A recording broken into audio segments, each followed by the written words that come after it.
I was so excited not only to have a new witch in town, but also a new business in the square. I hoped that Viv, Astra, and I could all form an alliance to help each other out. Viv had helped me out a great deal in the beginning, and I sent as many customers her way as I could. I was fully prepared to do the same for Astra. Speculation was that she was opening a candy shop or perhaps some other type of quick-service food to cater to tourists looking for snacks. We'd had an awesome candy store when I was a young girl, but Ruby had left Coventry to take care of her mother years back. She'd opened her shop in Florida, where her mother lived, and it had thrived. There was little chance she'd ever return to Coventry. As I walked quickly across the square, Viv emerged from the brew station. For a brief moment as I walked over it, I felt the power of the ley line under Coventry surge through me. The longer I was in town and the more I embraced my craft, the more intense the feeling of being near it grew to be.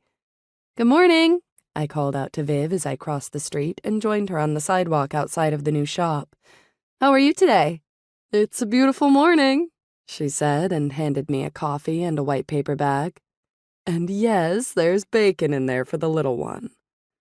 I was amazed at how easily people just accepted that the cat I was with was now a kitten.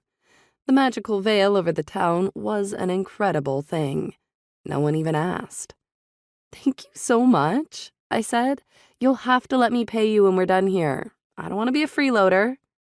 "Nonsense," Viv said with a shake of her head. "But you can let me come over to your shop and grab another bag of that sea salt and lavender bath soak. That stuff is amazing." "Of course," I said. The crowd was beginning to form around the store as it got closer to the grand opening and the final reveal. The event had been included in the local paper and on several of the neighborhood websites. Coventry was one of the last towns in the entire country to still have a physical paper, and the ironic thing was that it had begun within the last few years.